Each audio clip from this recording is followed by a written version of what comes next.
Ассаламу алейкум туғандар, қандайсыздар? Назарыңыздарда қайрадан эле базар жоқ каналы. Бүгін 2 ноябрь 2022 жыл. Мен Бишкек шаарынын түштүк батышы Ак Ордо бир конушунда жүрөм туғандар. Ушул жерден бир сатылуучу үй бар экен, ошол үчүн силерге маалымат берейин дегем. Биринчи эле болуп баруу жолун түшүндүрөйүн. Мен турган жер Гагарин жана Акбулак көчөсүнүн кесилишинде турам. Сатылуучу үй ошол Акбулак көчөсү менен бир аз эле түндүктү карай басып барганда сол тарапта жайгашкан.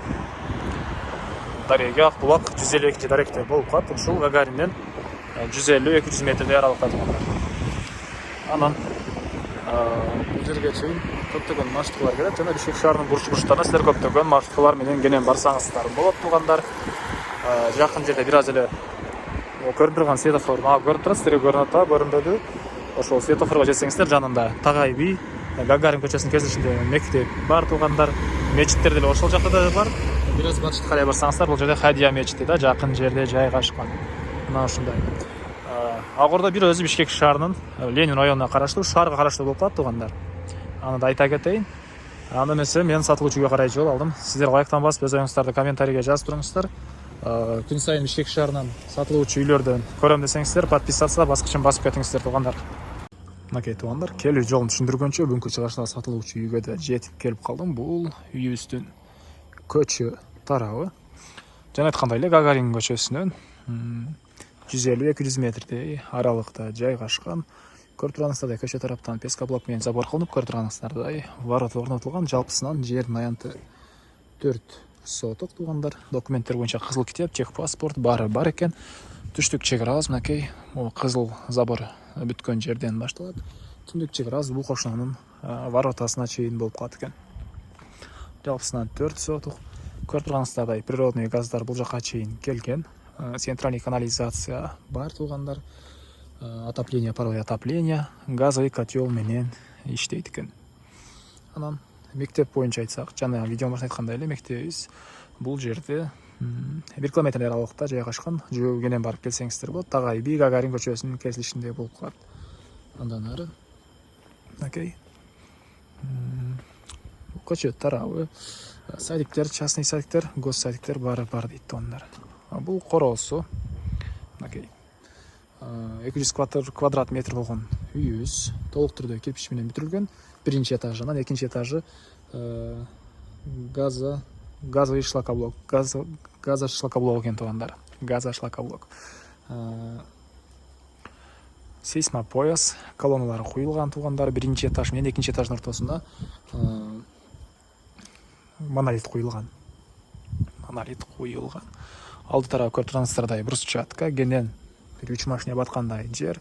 Келгениңиздер эле оң тарапта бул жакта бир помещение, ал жерде швейный катары колдонушат экен. Бул жакта склад, инструмент сактаган. Анан арты тарабында дагы очоккана, дагы склад, помещениялар бар тугандар. Үйүбүз тегерентте көрүп турганыңыздардай пескоблок менен забор кылынган тугандар. Мынакей мына ушундай эми үйдүн ички тарабына кирип калган маалыматтарды берейин. Бул мынакей негизги кирүүчү эшиги.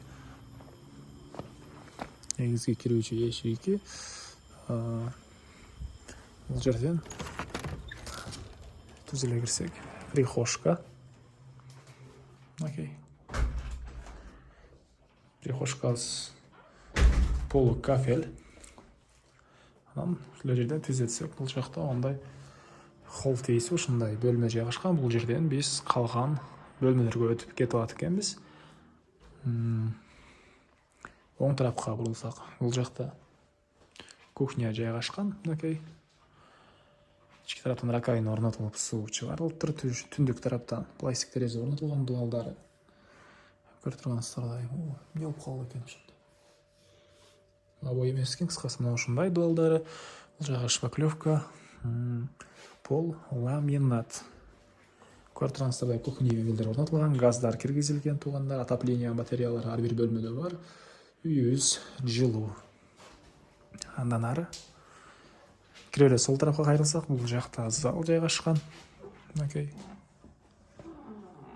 Потолок натяжной. Дуалдар обой. Түштүк тараптан терезелер орнотулган, пластик терезелер, полдор ламинат. Бул жагы зал экен. Жалпыстан үйүбүздүн аянты 200 квадрат метр, дагы бир жолу эскерте кетейин. Андан ары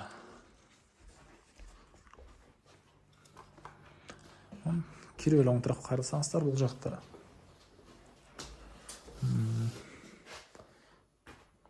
стиральный машина орнотулган бөлмө. Бул жагында да раковина орнотулуп, суу чыгарылган туугандар. Чыгыш тараптан форточка орнотулуптур. Анан бул жакта душ. Дуалдары кафель, потолок пластик, түндүк тараптан форточка орнотулган, суусу аристон менен жылыйт. Анан бул жагында үйдүн ички тарабында ажаткана жайгашкан. Андан ары бул жерде көрүп тургансыздардай тепкичтер, тепкичтин ылдый тарабы чакан кладовка. Анан бул тепкичтерибиз туугандар куюлган, эч кандай жыгач эмес. Жыгач өйдө тарабынан чапталыптыр. Могул ылдый тарабы бул цемент туугандар. Цементтин ички тарабына сапаттуу кылып арматуралар токулуп, ушундай тепкичтер кылынган жана өйдө тарабына көрүп тургансыздардай жыгач капталган. Бул тепкичтерибиздин көрүнүшү.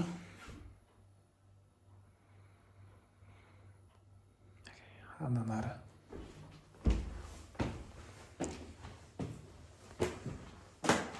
бул экинчи этаждын холлу туугандар. Бул жерден биз калган бөлмөлөргө өтүп кетип аткенбиз. Оң тарапка кайрылсак мондай зал. Түштүк тараптан терезелер орнотулган, дуалдар обой. Ушул эле жерден сол тарапка кайрылсак бир спальня бөлмө. Потолок гипсокартон. Чыгыш тараптан пластик терезе орнотулган.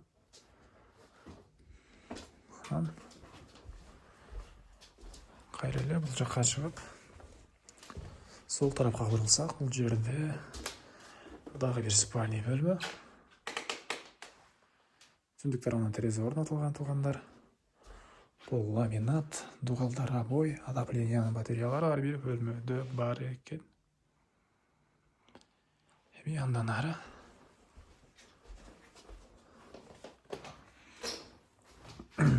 бул жакта бир мондай бөлмө. Үй ээси сүрөт тартат экен. Чакан ушундай бөлмө кылсаңыздар, дагы бир детский бөлмө кылсаңыздар деле болгудай көрүнөт. Андан ары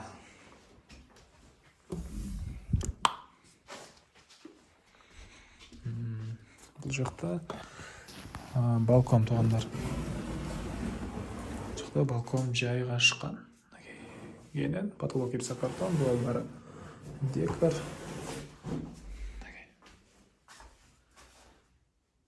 Эми коросуна чыгып калган маалыматтарды берейин. Мен кайра сатылуучу үйдүн коросундамын туугандар. Бул жакта бир склад, анан швейница катары колдонулган бир мондай помещение. Азыркы учурда ички тарабына швейница катары колдонушат. Бул үйүбүздүн түштүк тарабы, капталындан мондай тротуар салынган брусчатка менен. Бул жагында гүлдөр туугандар. Бул жагы түндүк тарабы. Кондиционер деле орнотулуптур. Бул үйүбүздүн түндүк тарабы. Кошуна менен болгон аралык мына ушунча аралык бар. Ушул жерден түзөтсөк, бул жакта очокана, жерде склад, үйдүн арты тарабында мондай бош жер, газон. Бул жакта очокана.